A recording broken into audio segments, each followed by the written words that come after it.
Bismillahirrahmanirrahim. Assalamualaikum warahmatullahi wabarakatuh.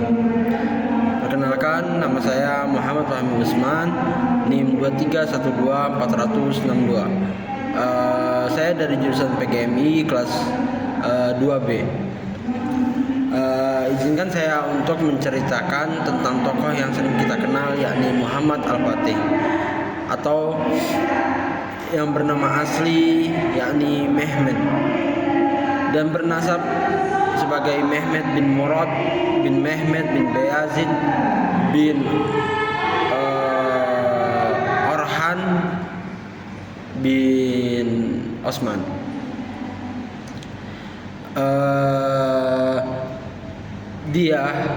Keluarga dia itu berasal dari Turkmenistan,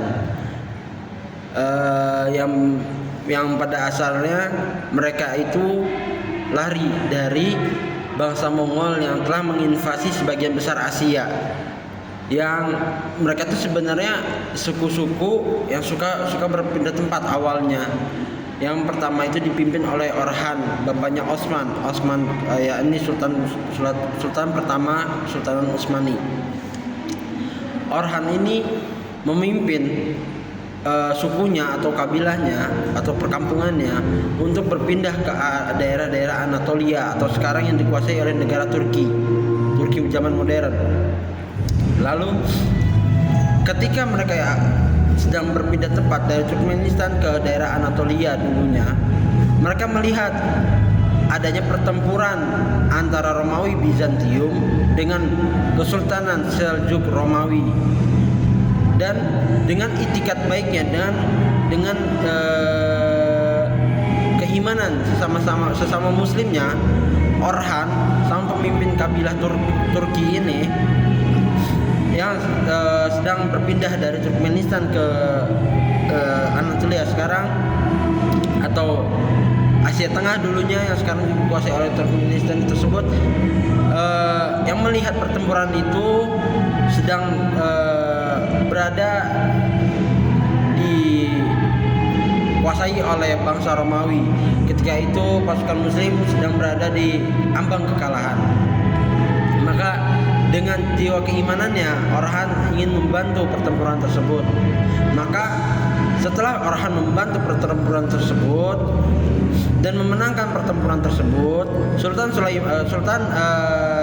Saljuk Rum tersebut memberikan hadiah kepada Orhan, yakni sebidang wilayah atau sebidang tanah di dekat perbatasannya dengan Romawi.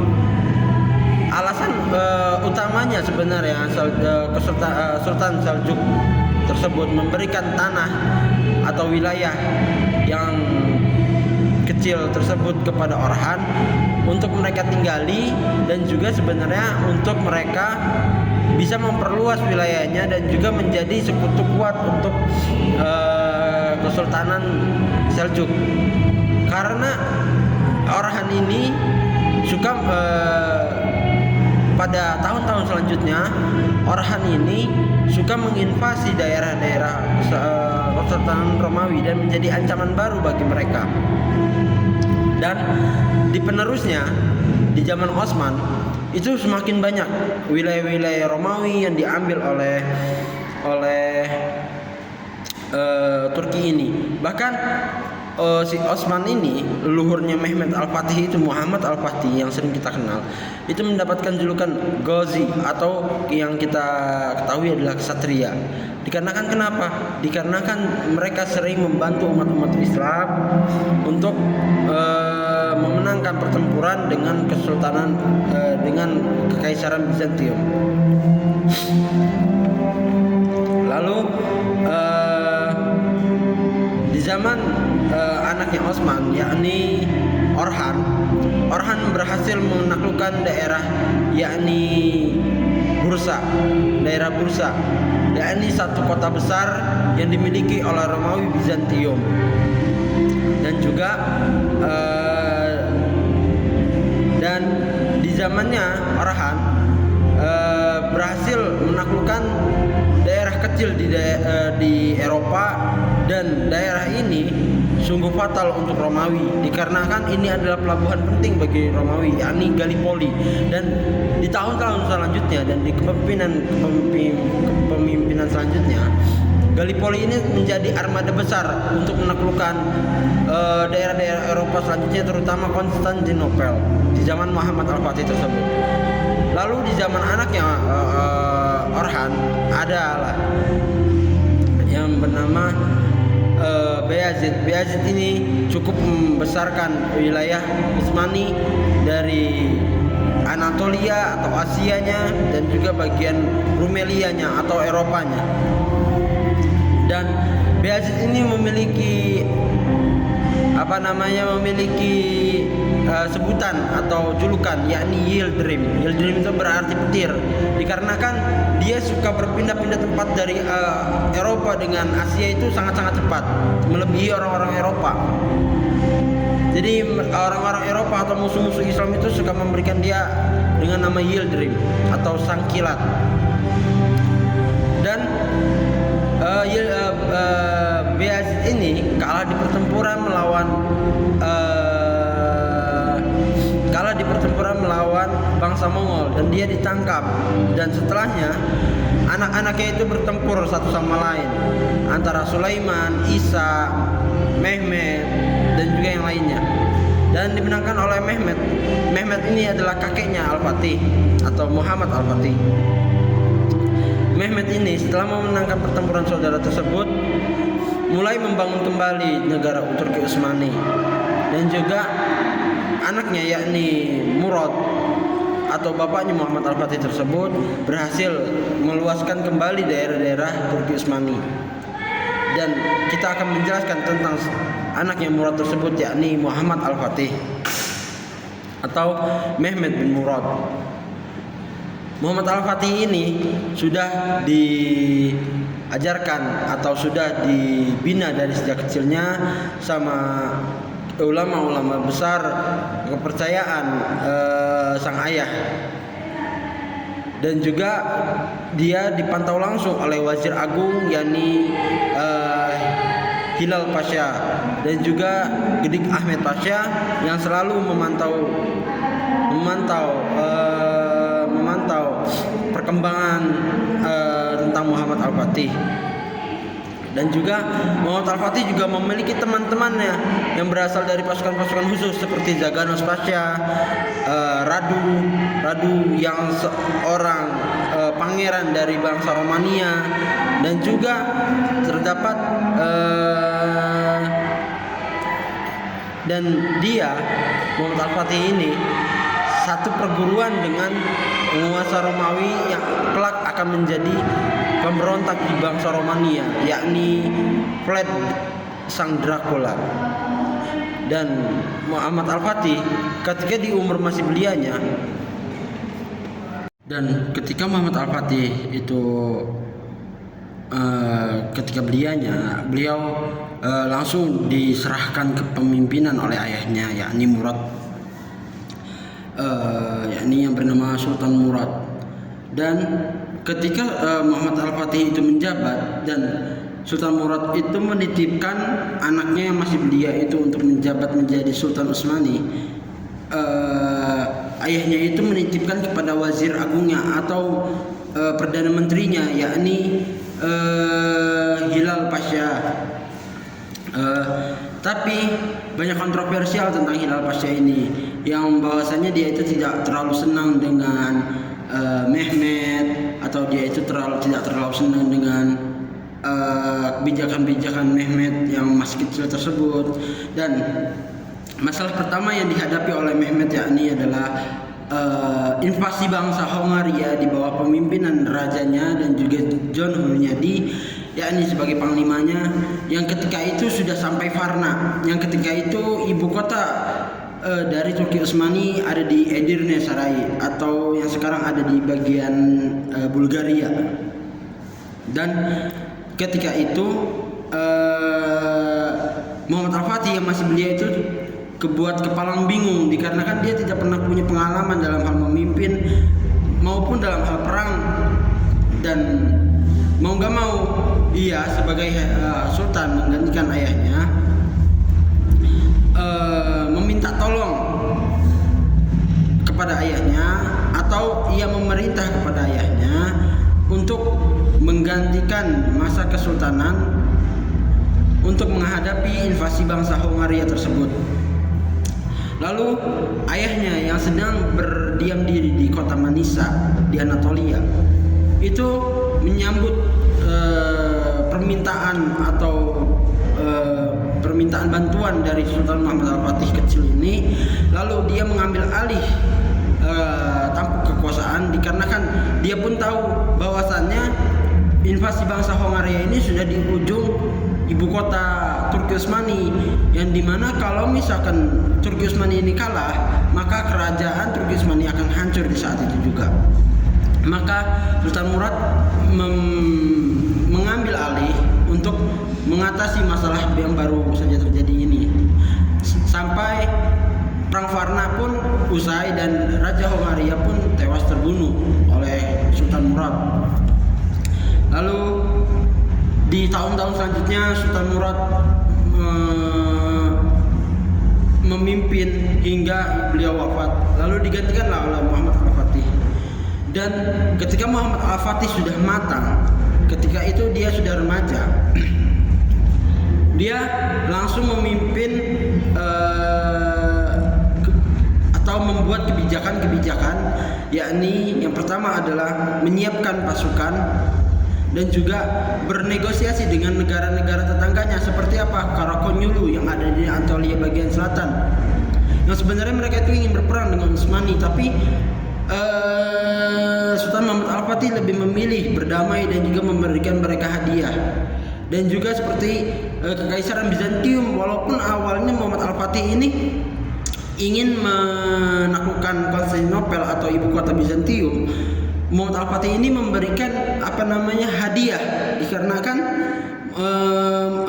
Kekaisaran Bizantium kala itu Konstantin 12 mengancam Muhammad Al-Fatih dengan mengirimkan saudaranya atau pamannya yang bernama Orhan. Ya, yang bernama Orhan. Dikarenakan kalau misalkan Orhan yang dilepaskan, maka akan terjadi yang namanya perang saudara. Lalu maka dari itu Sultan Muhammad Al-Fatih ini memberikan hadiah atau pertanda perdamaian untuk kesultanan untuk kerajaan Bizantium Romawi tersebut. Lalu kepada kerajaan Hongaria, walaupun mereka telah menang di Perang Varna dan rajanya pun terbunuh, tetap saja Muhammad Al-Fatih tetap memberikan hadiah untuk berdamai dan tidak mengganggu urusan-urusan Turki Utsmani.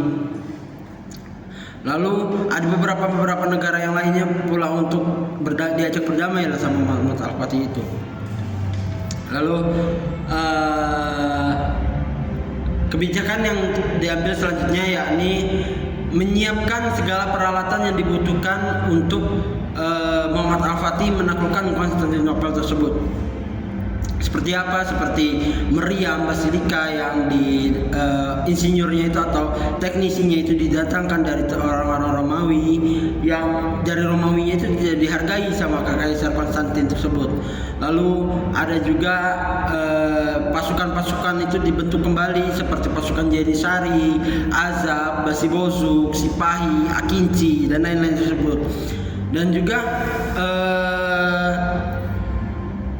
Turki Utsmani ini meminta ridho lah kepada khalifah yang masih memegang khalifah tapi tidak mempunyai wilayah, yang ada kala itu di saat itu berada di Mesir di bawah kesultanan Sultan Mamluk. Jadi khalifah waktu itu hanya memegang jabatan khalifah saja tapi tidak mempunyai jabatan politik, tidak mempunyai wilayah, karena wilayah mereka sudah diambil oleh Mamluk dan mereka hanya mempunyai gelar saja.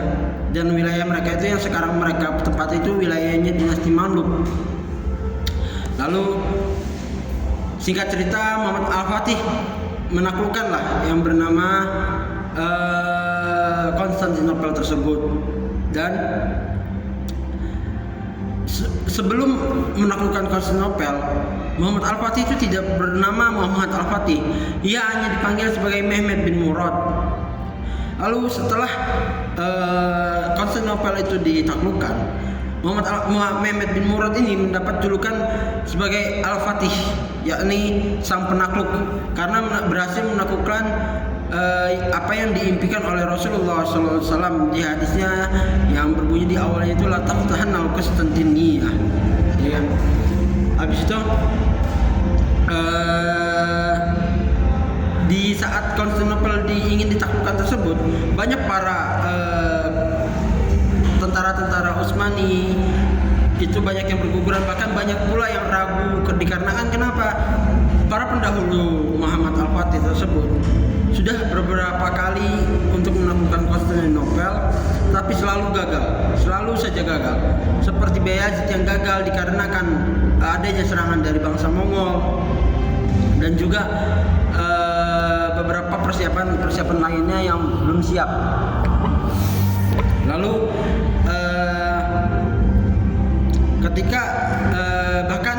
ketika penaklukan itu, bukan saja hanya tentaranya yang ragu, bahkan para wazirnya atau para menterinya atau para panglimanya itu banyak sekali yang ragu kepada Muhammad Al-Fatih. Seperti siapa? Hilal Pasha dan lain-lainnya lah. Bahkan tapi ada juga wazir-wazir yang menguatkan seperti Zaganos Pasha, Radu Pasha, dan juga Sahin Pasha dan lain-lain sebagainya. Para menteri-menteri inilah yang sebenarnya berjasa untuk menaklukkan Konstantinopel tersebut. Lalu setelah menaklukkan Konstantinopel, Muhammad Al-Fatih melakukan beberapa kota kecil tersebut, kota-kota kecil lainnya seperti Trabzon di bagian utara Anatolia, dan juga Morea di bagian selatan Yunani, dan juga bagian utara yakni di bangsa Hongaria dan juga Serbia yang memberontak ketika itu di bawah pimpinan